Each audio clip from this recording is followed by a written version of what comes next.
जय श्री कृष्ण। राधे राधे दोस्तों, शास्त्रों में जन्माष्टमी के व्रत को बड़ा महत्वपूर्ण माना गया है। इस व्रत को करने से हजारों यज्ञ और अनेकों व्रत करने से जो फल प्राप्त होता है वो फल एक साथ मिल जाता है। यह व्रत 7 जन्मों के पापों को नष्ट कर देता है। इस व्रत को करने से भगवान कृष्ण का हाथ आप पर हमेशा रहता है और साथ ही धन की कभी कमी नहीं आती है। इस दिन भगवान कृष्ण जी की पूजा करने से सुशील संतान की प्राप्ति, दीर्घायु तथा सुख समृद्धि की प्राप्ति होती है। जन्माष्टमी का पर्व मनाकर हर मनोकामना को पूर्ण किया जा सकता है। जिन लोगों का चंद्रमा कमजोर हो उन्हें इस पर्व की पूजा से विशेष लाभ मिलते हैं। आज के इस वीडियो में हम आपको बताएंगे जन्माष्टमी पर कान्हा की पूजा की संपूर्ण विधि के बारे में। उनकी पूजा कब करे, कैसे करे, वो कौन सी चीजें हैं जिन्हें पूजन में शामिल करने से भगवान कृष्ण की विशेष कृपा मिल जाती है। साथ ही बताएंगे उन्हें किन खास चीजों का भोग लगाएं, इस दिन क्या खाएं क्या ना खाएं, क्योंकि कुछ चीजों का सेवन इस दिन आप करेंगे तो कृष्ण भगवान प्रसन्न होने के बजाय आपसे रुष्ट हो सकते हैं। तो बहुत ही महत्वपूर्ण शास्त्रों में बताई गई इन बातों को आज के वीडियो में आप सुन सकेंगे, तो वीडियो को आखिर तक जरूर देखें और कमेंट बॉक्स में जय श्री कृष्णा का जयकारा लगाकर अपनी कृष्ण भक्ति को जरूर दर्शाएं। जय श्री कृष्ण। दोस्तों, कृष्ण जन्माष्टमी को गोकुलाष्टमी भी कहा जाता है। ये एक ऐसा त्योहार है जो पूरे देश में भक्तों द्वारा पूरे जोश और उत्साह के साथ भगवान कृष्ण के जन्म दिवस के रूप में मनाया जाता है। भगवान कृष्ण का अवतार पृथ्वी से सभी अंधकारों का अंत करने और बुराई को नष्ट करने का प्रतीक माना जाता है। यह त्योहार विश्व भर के हिंदुओं द्वारा मनाया जाता है। लोग अपने व्यस्त जीवन से समय निकालकर कृष्ण जन्माष्टमी का त्योहार हर्षोल्लास से एक साथ मिलकर मनाते हैं। सालों वर्ष पूर्व माता देवकी और वसुदेव ने आधी रात को मथुरा के कारागार में एक दिव्य बालक को जन्म दिया था। ये भगवान विष्णु का 8वां अवतार श्री कृष्ण थे। भादो मास के कृष्ण पक्ष की अष्टमी तिथि को रोहिणी नक्षत्र पर कान्हा ने जन्म लिया था। इसीलिए हर साल कृष्ण जयंती पर कान्हा के बाल स्वरूप की पूजा की जाती है। पृथ्वी पर श्री कृष्ण के जन्म का मुख्य उद्देश्य उस समय व्याप्त सभी बुराइयों को खत्म करना, धरती से सभी बुरी शक्तियां को दूर करना और धर्म की स्थापना करना था, जिसे समय उनके मामा कंस ने लोगों के जीवन को दुखदायी बनाकर रखा था। इस साल जन्माष्टमी पर अत्यंत शुभ वृद्धि और ध्रुव योग का संयोग बन रहा है, जो इस दिन का महत्व बढ़ रहा है। वृद्धि योग में कान्हा के साथ माता लक्ष्मी स्वरूप राधा रानी की पूजा से घर में सुख समृद्धि का वास होता है, अक्षय पुण्य की प्राप्ति होती है। इस दिन हर व्यक्ति अपने अपने तरीके से भगवान कृष्ण को प्रसन्न करने के उपाय करता है, विशेष पूजा पाठ करता है। ऐसे में हम आपको बताएंगे कि जन्माष्टमी की पूजा में क्या चीजें बेहद है जरूरी, जिनके बिना भगवान कृष्ण की पूजा मानी जाती है अधूरी। लेकिन दोस्तों, उससे पहले आपसे रिक्वेस्ट करते हैं कि वीडियो को लाइक जरूर करिएगा, दोस्तों को शेयर कर दीजिएगा, और अगर आपने अभी तक चैनल को सब्सक्राइब नहीं किया है तो चैनल को सब्सक्राइब करके जरूर दबाइएगा। दोस्तों, जन्माष्टमी पूजा सामग्री में आपको चाहिए होगा खीरा, दही, शहद, दूध, 1 चौकी पीला साफ वस्त्र, पंचामृत, बाल कृष्ण की मूर्ति, गंगाजल, दीपक, घी, बात, धूप बत्ती, गोकुलेश, चंदन, अक्षत, माखन, मिश्री, भोग की सामग्री, तुलसी का पत्ता आदि और भी कुछ खास चीजें हैं जिन्हें आप कृष्ण पूजा में शामिल करते हैं तो कान्हा जी खुशी से फूले नहीं समाएंगे, आप पर अनेक को शुभाशीर्वाद बसाएंगे। जन्माष्टमी की पूजा में बांसुरी को अवश्य शामिल करें। बांसुरी कृष्ण भगवान की सबसे प्रिय वस्तु है। बांसुरी उनका प्रेम था तो मोर पंख उनके व्यक्तित्व का हिस्सा, तो उनकी पूजा में मोरपंख भी अवश्य शामिल करें। मोरपंख खुशहाली और भव्यता का प्रतीक माना गया है। जन्माष्टमी पूजा में भगवान कृष्ण के साथ गाय की मूर्ति या गाय की प्रतिमा को अवश्य रखें। श्री कृष्ण गायों से बहुत प्रेम करते थे, उन्हें गायों का ग्वाला गोपाल कहा जाता है। जन्माष्टमी के दिन घर में छोटा पल्ला या झूला अवश्य रखें। लड्डू गोपाल के लिए बनाए गए भोग में तुलसी पत्र अवश्य डालें। अब बात करते हैं कि जन्माष्टमी के इस पावन पर्व पर भगवान कृष्ण की पूजा किस प्रकार से करनी चाहिए। आप प्रातःकाल जल्दी उठें और स्नान आदि करने के बाद स्वच्छ वस्त्र परिधान करें। घर के मंदिर की साफ सफाई आपको एक दिन पहले ही कर लेनी चाहिए। वैसे तो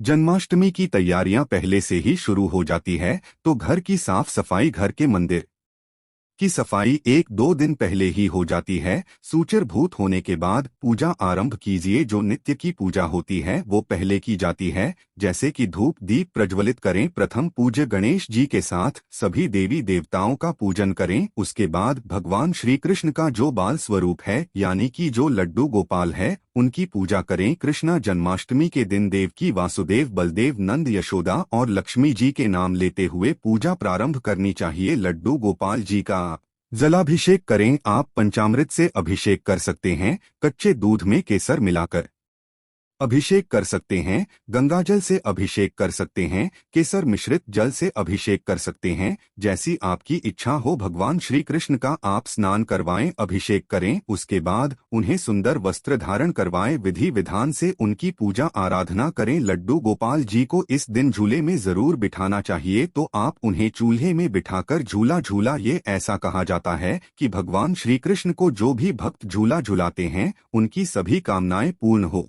जाती है, उनके सभी दुख दूर हो जाते हैं। तो अपनी इच्छा के अनुसार भगवान श्री कृष्ण को कुछ समय तक झूला अवश्य झुलाएं। उसके बाद लड्डू गोपाल जी को भोग अर्पित करें। इस दिन विष्णु पुराण और भागवत गीता का पाठ अवश्य करें। जैसे आप अपने पुत्र की सेवा करते हैं, पुत्र को प्यार करते हैं, उसी प्रकार से इस दिन भगवान श्री कृष्ण की आप पूजा कीजिए, पुत्रवत मानकर उनकी पूजा कीजिए। इस दिन पूजा करने का जो विशेष समय होता है वो रात्रि का समय होता है। इस रात्रि में 12 बजे के बाद भगवान कृष्ण की पूजा की जाती है, उनका जन्मोत्सव मनाया जाता है। तो उस समय भी स्नान आदि करके विधि विधान से भगवान श्री कृष्ण की पूजा करें। फिर भगवान श्री कृष्ण को झूले में बिठाएं, झूला झूले भोग अर्पित करें, उनके सामने मंत्र जाप करें, परिवार सहित बैठकर भजन कीर्तन करें। तो अपनी शक्ति, अपने सामर्थ्य, अपनी श्रद्धा के अनुसार भगवान श्री कृष्ण की विधिवत सेवा और पूजा करें। इससे मन को शांति मिलती है और आप जिस भी कामना से भगवान की पूजा करते हैं वो कामना भगवान श्री कृष्ण पूर्ण करते हैं। इस दौरान भगवान कृष्ण जी को तरह तरह के भोग लगाए जाते हैं।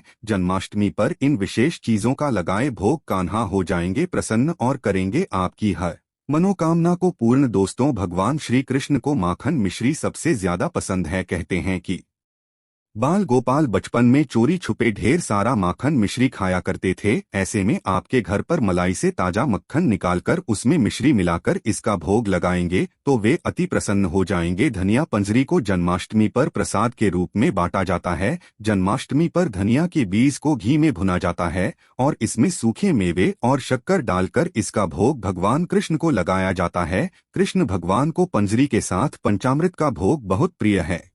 लड्डू गोपाल को आप इसका भोग अवश्य लगाएं। मान्यता है कि बिना पंचामृत के श्री कृष्ण की पूजा अधूरी रह जाती है, इसलिए उन्हें पंचामृत का भोग जरूर लगाएं। पंचामृत दूध, दही, घी, शहद, शक्कर आदि से बनकर तैयार होता है। इसे देवताओं का पेय भी कहते हैं। भगवान कृष्ण को लड्डू बेहद पसंद है। सूखी सामग्री से लड्डू बांधने के लिए मेवे, नारियल, मखाना, घी आदि डालकर लड्डू बनाएं, भगवान कृष्ण को अर्पित करें और घर परिवार और मित्र जनों में बांटे। जन्माष्टमी पर भगवान कृष्ण को 56 भोग लगाने का विशेष महत्व है। कहा जाता है कि भगवान इंद्र ने एक बार ब्रजवासियों से रुष्ट होकर वहां खूब वर्षा कर दी थी। इससे बचने हेतु भगवान कृष्ण ने कनिष्ठा उंगली पर गोवर्धन पर्वत को उठा लिया और पूरे ब्रज की रक्षा की। इस दौरान उन्होंने 7 दिनों तक बिना कुछ खाए पिए ब्रजवासियों को इंद्र के प्रकोप से बचाया। जब 8वें दिन बारिश बंद हुई और सभी बाहर आ गए तो माता यशोदा और सभी ब्रजवासियों ने मिलकर 56 प्रकार के स्वादिष्ट व्यंजन बनाकर कृष्ण कन्हैया को खिलाएं। तब से जन्माष्टमी के दिन भगवान कृष्ण को 56 प्रकार के भोग लगाए जाते हैं।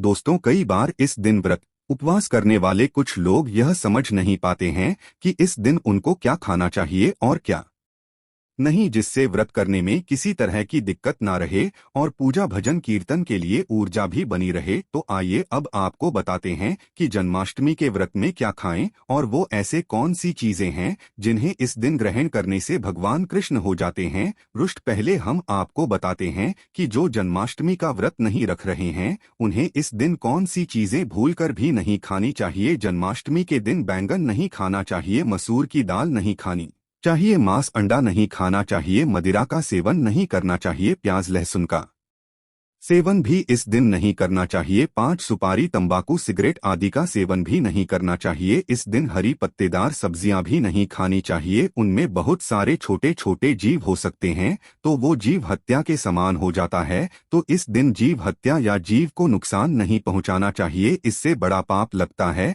भगवान क्रोधित हो जाते हैं। आपको शुद्ध सात्विक भोजन ही करना चाहिए। अब जो व्रत रख रहे हैं उन्हें इन सभी पदार्थों के अलावा अनाज का सेवन नहीं करना चाहिए। साधारण नमक नहीं खाना चाहिए, आवश्यकता हो तो सिर्फ सेंधा नमक खा सकते हैं। इस दिन हिंग, हल्दी, सरसों का तेल आदि नहीं खाना चाहिए। मटर भी नहीं खाना चाहिए। इस दिन गेहूं, चावल, दाल नहीं खानी चाहिए। ना ही कोई ऐसी मिठाई खाएं जिसमें अनाज मिला हो, जैसे बेसन की मिठाई खाने से बचें, क्योंकि इस दिन अनाज खाना पाप होता है। इससे भगवान कृष्ण जी रुष्ट हो सकते हैं। दोस्तों, ही सुव्रत में ऊर्जा को बरकरार रखने के लिए सूखे मेवे यानी ड्राई फ्रूट्स का सेवन कर लें। व्रत की शुरुआत अगर आप अखरोट या बादाम खाकर करेंगे तो इससे आपको दिन भर ऊर्जा मिलती रहेगी, कमजोरी महसूस नहीं होगी। इस तरह आप तरबूज, अंगूर जैसे पानी वाले फलों का सेवन कर सकते हैं। इसके साथ ही अगर आप चाहते हैं कि पेट भी भरा रहे तो आप केला, पपीता, सेब और अमरूद जैसे मौसमी फलों का सेवन भी कर सकते हैं।